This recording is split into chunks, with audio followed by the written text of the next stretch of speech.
Oke, assalamualaikum warahmatullahi wabarakatuh. Ini kedua kali saya di sini. Jadi selalu saya senang karena bertemu dengan saudara, dengan keluarga. Masya Allah. Dulu pertama kali saya datang ke sini, saya mesti isi buku tamu. Saya bilang enggak, saya nggak mau isi buku tamu, karena saya bagian dari keluarga. Ngapain gua mau isi buku tamu? Masya Allah.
Bagian dari persahabatan antar warga negara, bagian dari keluarga besar bangsa Indonesia, bagian dari keluarga makhluk yang diciptakan alam. Jadi bagi saya, setiap kali kita bertemu di sini, kita seolah-olah diikat oleh satu nafas alam semesta pertama-tama yang diberikan oleh Tuhan Yang Maha Esa, nafas kebangsaan yang kita peroleh karena pengalaman bersama sebagai bangsa, dan nafas kemerdekaan karena kita ingin agar supaya ada kelegaan di dalam menagih hak-hak kita. Nah, itu yang nggak ada hari-hari ini. Seolah-olah bangsa ini terpecah tanpa alasan. Kalau pecahnya ada alasan sih nggak apa-apa. Ini menunjukkan bahwa ada yang salah di dalam cara negara merawat kehidupan bernegara. Kalau negara bilang kita bangsa yang damai, kita mesti ajukan perdamaian, persahabatan.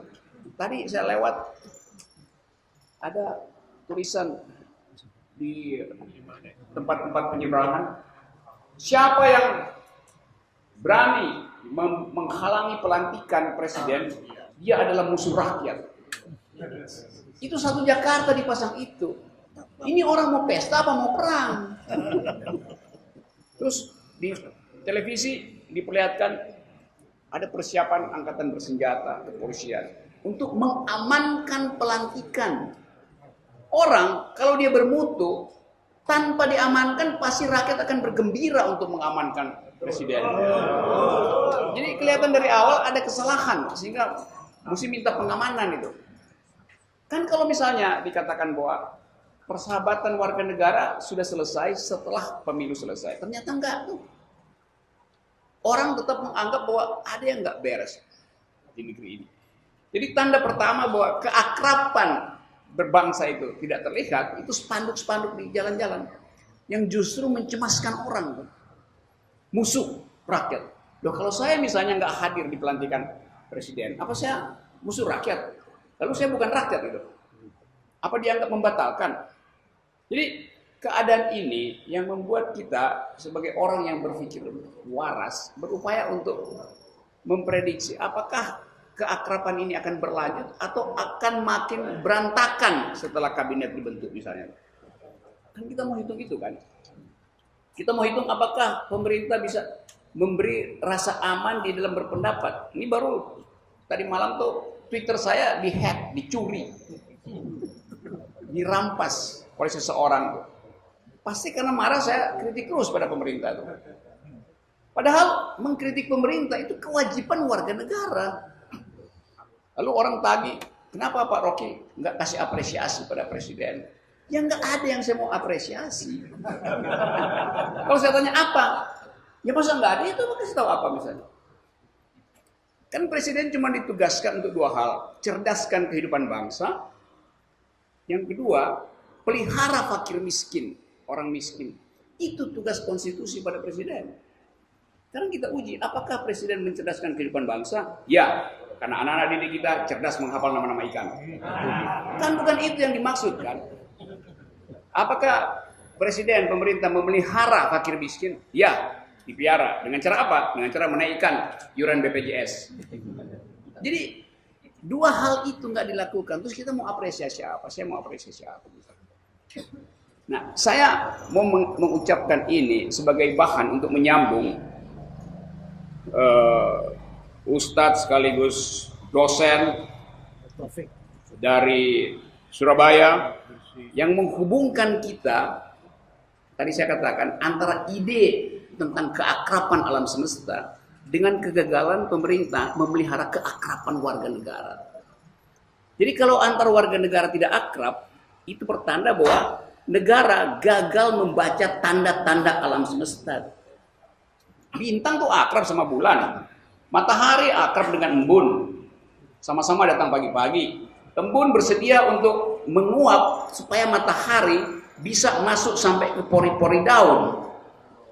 Nanti malam matahari bersedia untuk pulang ke haribaannya, tidur malam, jatuh di horizon, agar supaya bumi jadi dingin, supaya embun timbul kembali, supaya bumi dirawat suhunya. Alam mengajarkan merawat keakraban antar planet, antar makhluk. Negara tidak merawat apa-apa. Jadi kalau dikatakan bangsa ini terpecah, ya memang, dan bukan salah masyarakat, tapi salah penguasa. Kenapa nggak ada penghormatan pada Pak Wiranto yang mengalami kekerasan? Loh, penghormatan itu datang dari hati nurani, nggak bisa dipaksain. Kalau orang merasa bahwa ya itu mungkin bohong-bohongan, mungkin benar ada robek pada beliau, tapi simpati orang berhenti karena sebelumnya tidak diperlihatkan hal yang sama pada orang lain yang mengalami kesakitan yang sama. Mereka yang dipersekusi, petugas pemilu yang mengalami kekerasan didiamin, nggak didatangi. Jadi terbentuklah pikiran diam-diam pada masyarakat kita bahwa memang negara nggak mengurus kita. Karena itu keadaan di Papua misalnya itu nggak ada orang bikin semacam barisan untuk pergi ke sana dan mengatakan kami ingin agar supaya Papua tetap bergabung. Nggak ada kegairahan itu lagi. Karena menganggap ya memang benar Papua nggak diurus oleh Jakarta. Jangankan Papua, kita juga nggak diurus. Aceh juga merasa nggak diurus, Minahasa merasa nggak diurus, Ampun nggak diurus, sama. Jadi perasaan itu hilang dari kita. Perasaan yang pernah ditanamkan oleh pemuka-pemuka politik kita di awal kemerdekaan. Kita nggak melihat lagi misalnya ada seorang tokoh berbeda keyakinan, berbonceng bersama keluar dari istana setelah selesai rapat, hadap-hadapan, hantam-hantaman, tapi pulangnya akrab karena bertetangga. Nggak ada keadaan semacam itu di kita. Naik sepeda sama-sama zaman dulu. Sekarang ada naik sepeda sendiri-sendiri. Presiden di situ diboncengin, dan dibonceng adalah kartun doang. Jadi terlihat sama sekali, sangat terlihat bahwa kita butuh aura baru. Entah itu aura dasarnya keadilan sosial. Keadilan sosial bisa diajarkan oleh teori politik, tapi bisa juga diajarkan oleh ajaran agama. Sama-sama ingin menghasilkan keadilan sosial. Tapi sekarang dipisah. Kalau orang bicara tentang keadilan atas nama agama, lalu dianggap itu radikal. Bagaimana otaknya? Belajar teori pun tetap ada versi keadilan yang diturunkan secara teologis. Ada yang dihasilkan secara sosiologis. Ada yang dibatinkan secara psikologis. Tapi karena di kepala negara selalu ingin menghukum orang, ingin menstigma, maka terjadilah ketidakakraban warga negara. Saya baca misalnya hasil disebut hasil riset Badan Intelijen Nasional. 30% kampus Indonesia terpapar radikalisme. Gue bilang gue tiap minggu itu ada di 10 kampus. Gue tahu nggak ada yang radikal di situ. Karena kampus diajarkan memang untuk berpikir radikal supaya terjadi perdebatan yang radikal juga. Kan masa kampus nggak boleh berpikir radikal? Justru ilmu pengetahuan tumbuh karena semua orang berpikir radikal supaya terjadi percakapan yang radikal, saling membantah dalil. Itu memang fungsi kampus. Di Kendari misalnya, mahasiswa dipecat karena dianggap bergaul dengan HTI. Saya bilang pada akademisi di situ, HTI kan udah dibubarin, mau bergaul dengan apa? Bayangan HTI. Kalau bergaul dengan bayangan HTI, semua orang juga bisa. Saya juga setiap hari bisa bergaul dengan bayangan HTI. Kan dia udah dibubarin, tapi bayangannya ada. Ya iya, itu akibatnya. Sesuatu yang dibubarin menyebabkan bayangannya pergi kemana-mana. Ngambang sana, ngambang sini kan. Kita salah sendiri kenapa bubarin. Sekarang kesulitan kan? Atau ketakutan malah. Padahal kalau orang misalnya, tapi mereka berpikir mendirikan negara itu. Saya juga berpikir setiap hari mendirikan negara Islam, negara komunis, negara sosialis, negara liberal. Tapi itu kan di pikiran. Yang besok bisa berubah juga. Orang yang membayangkan negara komunis, benar, dia berhak. Karena dia melihat tidak ada ketidakadilan sosial. Tapi kalau dia mulai mempraktekkan kekerasan untuk mencapai itu, ya ada hukum kan. Kalau ekonomi tumbuh 7%, nggak ada orang yang berpikir komunis. Karena merasa udah ada keadilan. Jadi selalu ada faktor sosiologis yang bekerja lebih cepat daripada faktor psikologis itu. Jadi soal ini yang tidak dipunyai oleh negara. Negara malas memantau alam pikiran orang karena negara juga nggak punya pikiran, nggak mampu untuk memantau pikiran orang. Ya karena itu ya udah stempel aja, ini radikal, ini fundamental segala macam. Itu yang saya sebut sebagai dungu. Karena nggak mampu mengolah informasi. Sekarang coba kita lihat. Tadi saya terangkan bahwa kalau kita kasih apresiasi, apresiasi itu mesti datang dari hati. Yang kedua, kita hanya kasih apresiasi kalau dia bekerja sesuai dengan yang dia janjikan atau yang kita tugaskan. Kalau presiden misalnya janji 7% ekonomi, terus cuma tumbuh 5%, bagaimana saya mau kasih apresiasi? Kalau dia tumbuh 7%, saya kasih apresiasi. Enggak juga, karena memang wajibnya 7% yang dia janjiin. Kalau 7% yang dia janjiin, dia dapat 8-9%, nah itu kita kasih jempol. Namanya melakukan sesuatu, kalau bahasa Inggrisnya, beyond the call of duty. Gitu. Melampaui tugas dia, itu kita kasih pujian. Sama kayak mahasiswa, Pak Rocky, saya dapat A, IP-mu berapa? 4, kasih pujian dong. Pak lu mudut. Lu memang harus dapat A. Karena itu capaian tertinggi. Kalau dapat A+, nah baru gue kasih pujian gitu. Jadi begitu keadaan kita. Orang minta pujian. Dipaksa kasih simpati pada Menteri Pertahanan. Loh yang terluka itu Menteri Pertahanan atau Wiranto. Kalau sebagai manusia kita kasih. Tapi kan dia Menteri Pertahanan. Loh justru kita pertanyakan. Kalau Menteri Pertahanan dan Keamanan bisa dilukai, apalagi kita yang bukan memiliki pertahanan dan keamanan. Kita mesti tagih itu justru. Artinya, pemerintah tidak bisa memberi rasa aman. Nah, di beberapa TV saya sudah katakan, mestinya reaksi Presiden adalah memecat Kepala BIN. Karena bagaimana mungkin, BIN bilang udah 3 bulan kita tahu, kok bisa kebobolan? Orang yang menusuk itu cuma 2 meter. Lalu saya bertanya, loh wartawan kok nggak ada di situ?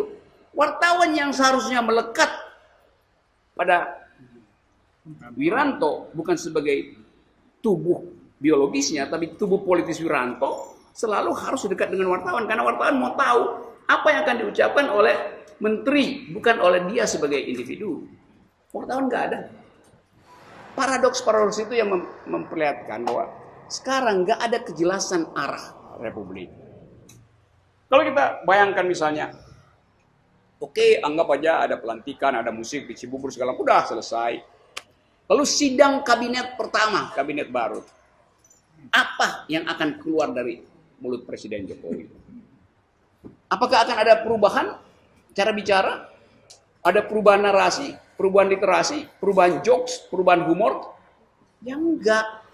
kita akan lihat hal yang sama. Lalu kita nunggu misalnya ada perubahan kebijakan apa dari dalam.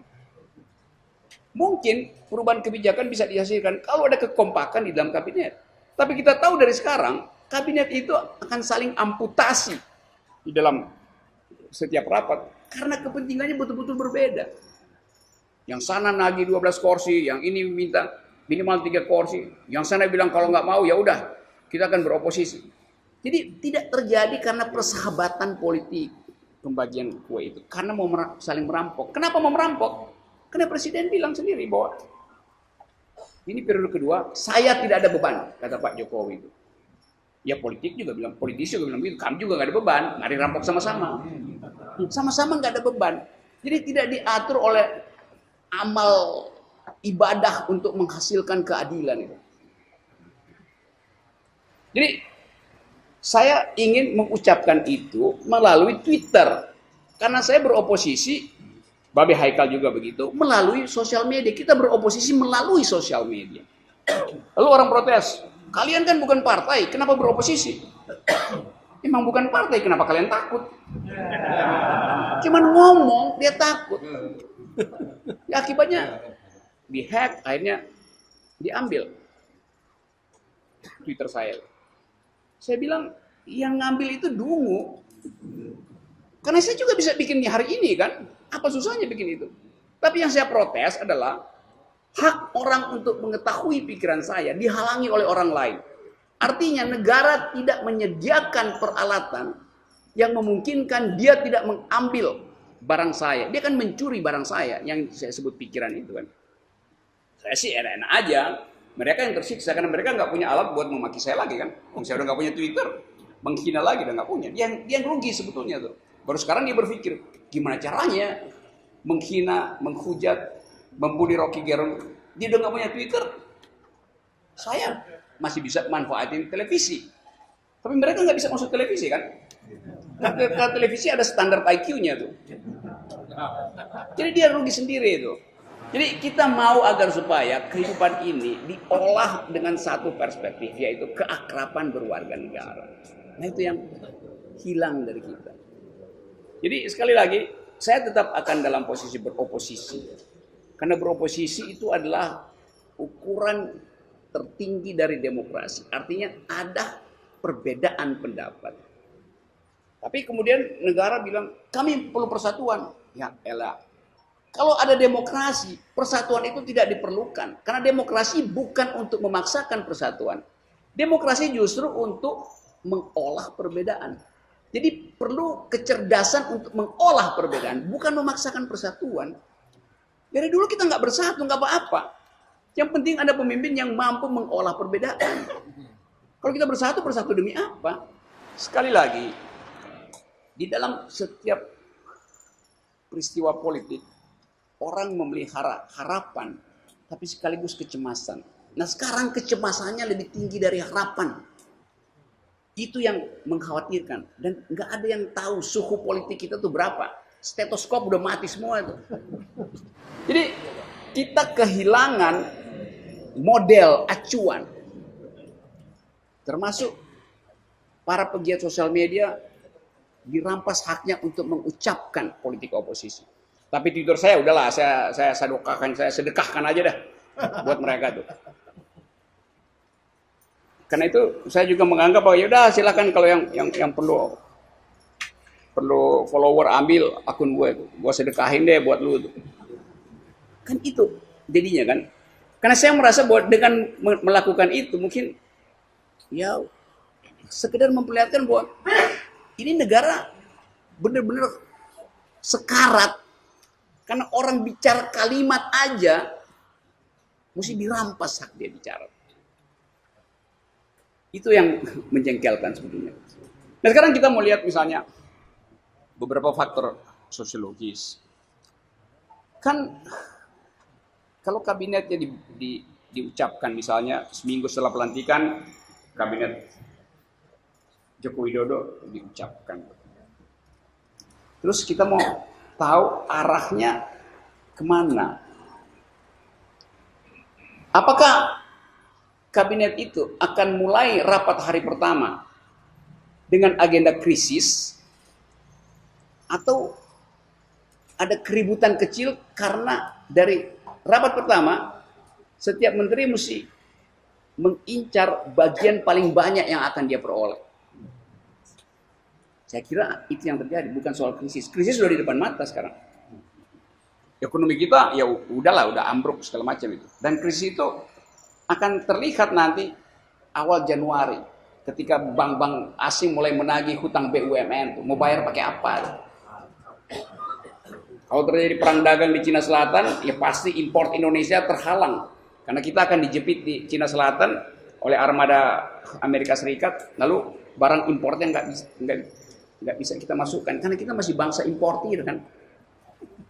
Berapa banyak rahim ibu-ibu yang akan mengalami infeksi karena obat masih kita import lewat Cina Selatan. Kalau ditutup Laut Cina Selatan karena perang dagang itu yang berubah menjadi perang terbuka, artinya antibiotik nggak bisa masuk ke Indonesia. Itu dipikirin pemerintah nggak? Berapa banyak mahasiswa yang nggak bisa lagi makan Indomie karena bawang putih bahan buat Indomie itu diimpor dari Vietnam. Daging ayam diimpor dari Brasil. Warteg akan tutup karena tempe nggak ada lagi karena kedelai masih diimpor dari Amerika. Apakah bagian itu bukan menandakan bahwa krisis ada di depan mata yang mestinya dihitung dari awal? Tapi yang terjadi sekarang adalah tetap urusan siapa dapat apa dalam kabinet.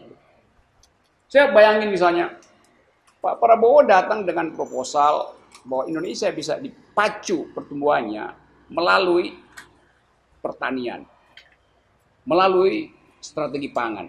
Yang intinya adalah ketersediaan lahan. Semua itu kan soal lahan, peternakan, pertanian, mineral. Lahannya di mana? Perlu 200.000 hektar lahan. Sekarang kalau proposal itu dimajukan di sidang kabinet pertama misalnya. Terus pertanyaannya, bagaimana kita tahu bahwa proposal itu bisa produktif? Lahannya dari mana? Kita tahu bahwa sementara ini lahan Indonesia itu cuma dua, yang dikuasai oleh Departemen Kehutanan dan yang dikuasai oleh BPN. Yang tahu itu cuma Nasdem. Karena dua menterinya adalah Nasdem. Yang mana yang legal, mana yang setengah legal, yang mana yang sebetulnya tukar tambah. Jadi pasti akan terjadi intip-mengintip antara Nasdem dan Gerindra dalam soal pertanahan itu. Presiden ngerti nggak begituan? Ya mungkin dia ngerti yang bagian dia yang dia ngerti itu. Yang bagian lain dia nggak peduli kan. Jadi akan terjadi keadaan semacam itu tuh. Persaingan antara Menteri Perdagangan dan Perindustrian misalnya. Siapa yang mau selesaikan? Mestinya Menko selesaikan itu. Tapi kita tahu Menteri itu lebih takut pada ketua partai daripada Menko. Menko nggak dianggap. Jadi bagaimana mengkoordinasi kebijakan kalau kekuasaan itu masih bertumpu pada partai, bukan pada kepentingan berpikir ke depan. Karena tukar tambahnya begitu kan. Jadi kalau ditanya apakah saya pesimis atau optimis, ya kalau saya tutup-tutupi saya bisa bilang ya optimis untuk berakhir lebih cepat. Karena kita lihat keadaan semacam itu. Nah dalam keadaan semacam itu, kalau kita bikin proyeksi bahwa ada faktor internasional yang pasti masih akan masuk ke Papua, karena Papua sampai sekarang masih jadi isu internasional. Saudara Veronica Koman, teman saya, 2 hari lalu masih ngomong di parlemen Australia. Artinya Australia masih kasih tempat untuk bicara soal human rights di Papua tuh. Jadi isu itu belum selesai karena kepentingan global segala macam. Sementara yang bersangkutan ini dia cuma ingin mengucapkan keadilan, gak ada urusan dengan politik. Karena dia adalah lawyer hak asasi manusia, memang itu tugas dia tuh. Hak asasi manusia mesti dibela di Indonesia, Syria, Palestina sama. Di mana ada ketidakadilan, lawyer hak asasi mesti masuk ke situ. Di Papua dia lihat ada ketidakadilan, dia ucapkan ke internasional. Reaksi negara adalah cabut paspor dia. Bagaimana itu warga negara mesti dilindungi. Kalau warga negara nggak punya paspor, dia bisa dipersekusi di mana-mana kan seluruh negara. Lain kalau dia refugee, kalau dia misalnya pencari suaka. Kalau ada orang Afghanistan cari suaka di Australia, begitu nyampe Australia, paspornya diapain? Dia buang. Supaya dia tertangkap stateless, sehingga diurus oleh negara. Karena memang itu strateginya tuh. Kalau dia punya paspor, dibalikin lagi ke Afghanistan atau ke Pakistan kan. Susah, jadi dia mesti buang itu. Nah ini warga negara yang tidak mencari suaka, ditarik paspornya. Kan bagaimana akal pikiran kita terima itu? Jadi itu yang terlihat. Nah di dalam ketiadaan oposisi, bahayanya adalah nggak ada partai yang beroposisi lagi sekarang. Kalau terjadi crack di dalam kekuasaan, tanda-tanda bahwa ada pertempuran saling amputasi di antara menteri karena berebut kursi yang terbatas itu. Kalau terjadi crack, terjadi gempa bumi kecil di situ, lalu mulai ada kesakusuk si ini akan melakukan ini. Dan rakyat membaca itu, dan rakyat protes. Protes rakyat itu mesti diucapkan oleh tokoh oposisi, namanya artikulasi politik. Gak ada tokohnya. Itu artinya rakyat akan berhadapan langsung dengan kekuasaan. Kan elit politik bilang, ini Indonesia gak mengenal oposisi. Karena oposisi adanya di Amerika, 2 partai. Nah, oposisi itu bukan sekedar lembaganya, tapi pikiran alternatif. Kan ngacoknya begitu. Kalau nggak ada pikiran alternatif yang diucapkan oleh tokoh oposisi, berarti rakyat akan berhadapan dengan negara. Berat keadaannya. Jadi sekali lagi, sebelum kita mungkin diskusi sedikit, saya hanya mau menggambarkan itu bahwa di dalam suasana hari-hari ini, suasana ingin pesta kemenangan, ingin ada acara pelantikan dengan musik yang hebat segala macam, harmoni sosial tidak terjadi. Ada harmoni musik mungkin di Cibubur, tapi harmoni sosial nggak terjadi.